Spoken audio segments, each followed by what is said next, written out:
So, I've been wanting to make this cocktail that I'm going to make today for a while. It just looks like a really interesting one with some excellent sort of complex herbaceous and aromatic flavours, and it seems to be a really appropriate one for fall, or autumn as I grew up calling this season, because it's not very strong. It's sort of a light but a beautiful colour and very, very tasty. It's called a chrysanthemum, and it's actually an appropriate time of year to be making this, because tomorrow, the 9th of September, is actually the Chrysanthemum Festival in Japan, and I think also to some degree in China as well. And that festival marks the fact that the 9th of September, 9/9, is an auspicious day. 9 is a lucky number, and because it's the 9th month, then that is also lucky. So this seems like a great reason to be making this cocktail, and in fact that's why I'm doing it today, so you have a day's notice for doing it. And despite the fact I'm talking about it being, you know, related to this Japanese festival, this is not in any way a Japanese drink. It's pretty much fully French ingredients, and it's really a pre-prohibition era drink. The first recorded note of it is from 1916 in Hugo Enns' cocktail book, and it's more in the version that I'm going to make today was found in Harry Craddock's Savoy cocktail book. And he notes in there that it was especially popular in the American bar of the SS Europa, which was a German ship, a liner that Americans could take and drink on during the Prohibition era, because Harry Craddock wrote his book in 1930. So here we go, it's got everything about it. It's Prohibition, it's chrysanthemums, it's the French, and everything else that I think makes a perfect drink. So let's just get straight to it actually. It's a remarkably easy drink to make, and all my drinks will be in green bottles just to make it extra green, I suppose. First ingredient, Noilly Prat. That is a French or dry vermouth. The original recipe apparently had this and Bénédictine, our next ingredient, in equal parts.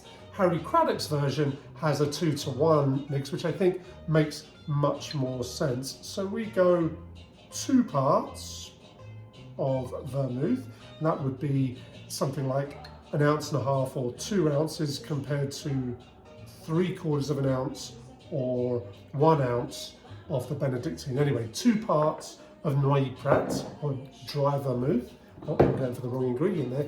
Next ingredient, Bénédictine, that famous recipe discovered from the Benedictine monks. Now the French, super delicious, makes this cocktail quite complex, as also does the vermouth actually. 1 part of that, and today I'm going with 3/4 of an ounce of this, 1.5 ounces of vermouth. And then the final complex ingredient, we need some absinthe, that once banned wormwood liqueur that you can get very easily now. And by the way, a little of this goes a very long way, so it's a good thing to keep in the back of your liquor cabinet.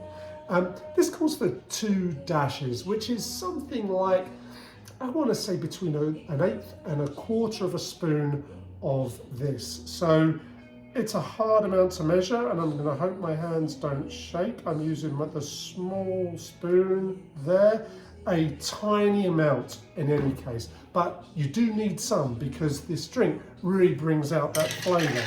And then according to Difford's guide, this needs a long stir. By long, instead of my usual 20 seconds, we're talking maybe a minute.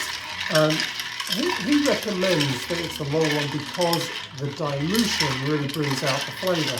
You know, it's not just about making a drink, you know, very cool and cold to touch, but it's about having the ice diluting there somewhat as well.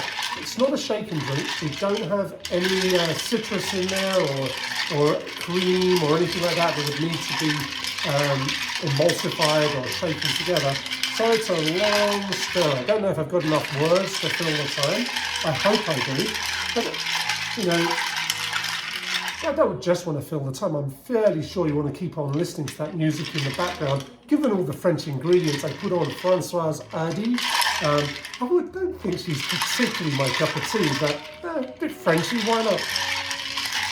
Anyway, there we go. This is just about ready now. That's a long stir for me. I don't know if it's really a minute, although as I'm watching myself being recorded there, I do have a timer, so I can see already I'm at 5¼ minutes, just like that. Anyway, here we go. We're going to strain this into our chilled cocktail glass. I'm using a Nick and Nora glass. I think that'll be just the right size, which indeed it is. And then it just takes one garnish, and it is quite important to add the floral notes of a piece of orange here. So we take the twist of orange and we are going to twist that, and I can see the fine spray of orange oil go over the top of that, and that's quite important. We're just going to pop that in there like so. Take in the beautiful aroma of the drink, and cheers. Let's see what we've got.